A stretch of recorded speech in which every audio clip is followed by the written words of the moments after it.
Hello guys, my name is Riana Goosen. I am the Chef and Applications Manager for Tiger Brands Food Service Solutions. We recently rebranded, so that's quite fun that we have a new brand and a new CI to work with. Today, I will be preparing a milk tart. This is my mother's recipe.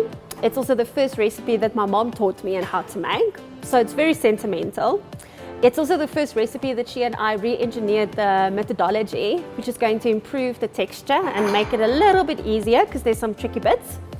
If I was talking chef to you, I would say it's basically a crème pâtissière, which is a very fancy way of saying it's a custard that has flour in it. It's a fun recipe. My mom's quite known for it. Whenever people would come over when my mom would host or if it was somebody's birthday, everybody would select my mom's milk tart, so Griekse melktert, and everybody would look forward to it. So I'm very honored to share this with you and to share my mom's recipe, really.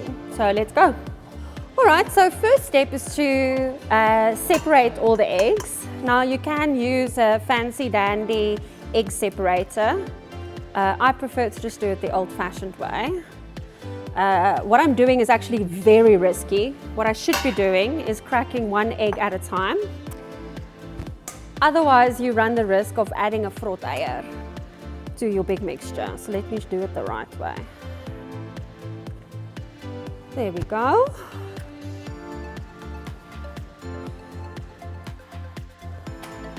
Cool. Then first step is I'm heating up the milk. Trying not to burn it, so keep your eye on it, don't forget about it. And we are switching over and I'm working firstly with the egg yolks. Now to the egg yolks, I'm going to add my vanilla essence, my salts, very important, my sugar, and my trusty secret ingredient, Golden Cloud cake flour. Then we're going to use some elbow grease. This is where the work comes in. And you're going to start breaking it up. I like to use a whisk. You can use a spoon if you like. I'm going to add a third of my milk to this mixture over here. The rest of it is heating. And you want to try and mix until there's no lumps, because if there's any lumps in this mixture, that is what's going to cause lumps in your crème pâtissière. And I'm saying it with an obnoxious accent on purpose.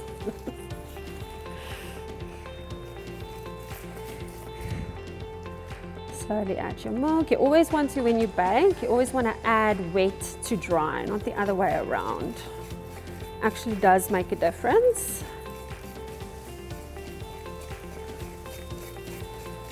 And this is where you really get an arm workout. You don't want to burn your milk. And what I'm going to do is I'm trying to get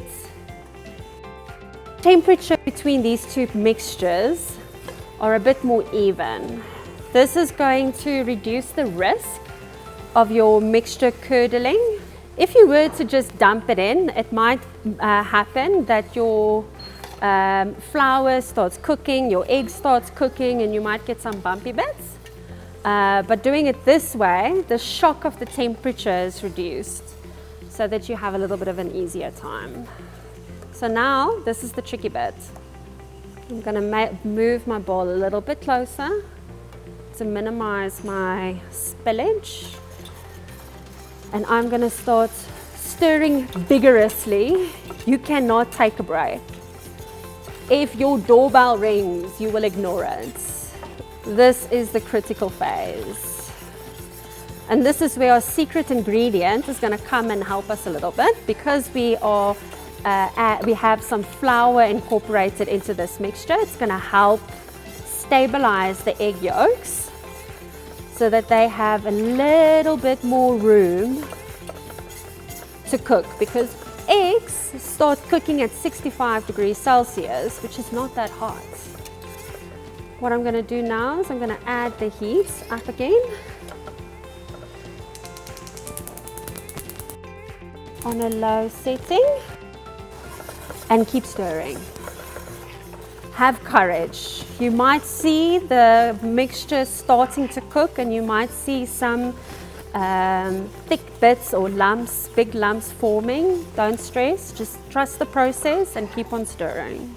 And there's enough heat in the pot and in the mixture to do this last little bit. And you want it so that it's thick enough that it makes like a ribbon. Perfect. Now we're going to start adding butter to it. Just breaking them up slightly. I'm going to add chunks. This is going to obviously enrich your filling as well as make it nice and shiny. So this is going to cool down in the pot for a bit, and we will whisk the egg whites with a bit of sugar, but it's important to when you add your sugar. So I will show that next. Awesome. So we have now completed and making our crème pâtissière. The next secret ingredient, or more likely the methodology, is that we have our egg whites that we are going to whip until stiff peaks form. So I'm going to transfer my egg whites into my handy dandy standing mixer and we're going to whip it. The egg whites will give us some lift and make it fluffy once we bake the milk-tart filling in the oven. And this is what's going to make you stand apart between somebody else's milk-tart and this milk-tart.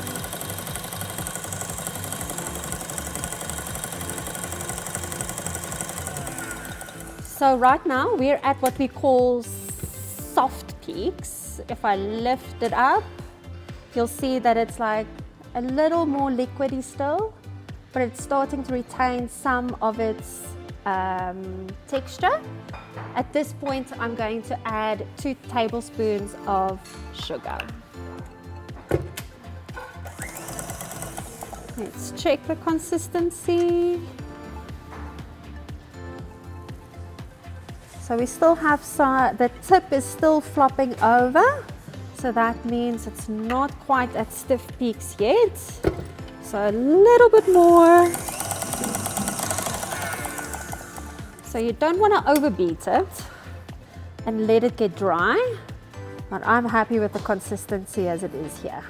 It's not flopping over, it's giving me enough structure. So we've created a lot of air here. We don't want to beat it in terms of adding the milk-tart mixture into here. We really want to divide the mixture into 3. So the first bits you can be quite rough with. It's about 1/3 of my mixture. This I'm not going to be too worried about. I just want to introduce some air and just really get a good mix in it. So now you can see I'm not being too precious. I'm going to go ahead and add the last bit of egg whites. And by doing this step, you are ensured to have the dreamiest of milk tarts ever. And this is the secret step that my mom and I developed to alter the methodology by having the egg whites whipped separately. Awesome, so that's now the mixture. Let's make sure we make our crust. All right, so now we're gonna make the crust. It's very simple. I have in here some self-raising golden cloud flour. To this, I'm going to add my sugar, my salt, a bit of almond flour, and just mix it a bit so that everything is evenly dispersed. I'm going to add 1 egg.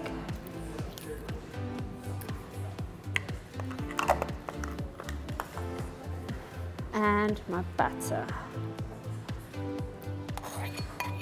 So this butter is nice and soft. It's at room temperature, which is going to make it easy to mix in. I'm just using a spoon. You can whip out your hand mixer if you like. Fabulous. So now we have a great crust for our milk tart. And now we're going to take it over into our already sprayed tin and press it out. Now the trick is, it needs to be thin enough so that it doesn't dominate the whole milk tart, but it needs to be thick enough to hold. Otherwise, you will get some milk tart fillings spilling out. So it's quite a feat to try and balance those two elements. Make sure that it is light and airy. All right, so here's our crust all done. You can see it's somewhat even all around. So what I'm going to do now is I'm going to stick it in the oven at 200 degrees Celsius, and we are going to what's called blind bake the crust. So I'm going to blind bake my crust. Great. This is how your crust should look after it's been baking for about 10 to 15 minutes.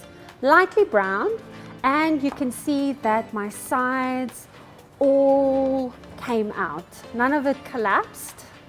That's what you're looking for, because this is going to give us a nice well to put in this delicious filling in.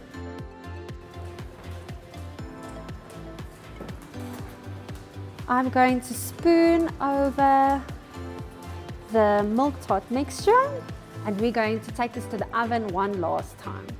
All right, so your milk tart's going in the oven one last time, and it's going to puff up like a souffle. Careful not to spill filling. One more time. Let the milk tart cool off inside the oven. This is going to ensure that your custard sets and that it slowly cools down to come to perfection. So what we have here is my milk tart. It cooled down inside the oven. It is now cool to the touch, and I'm going to give its very last little send-off, which is to dust it with some cinnamon. And I'm going to be messy with it. I'm going to have fun.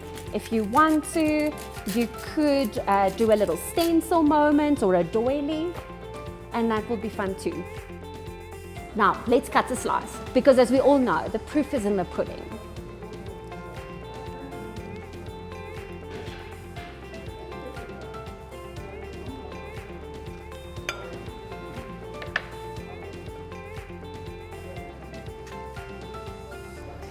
Magic.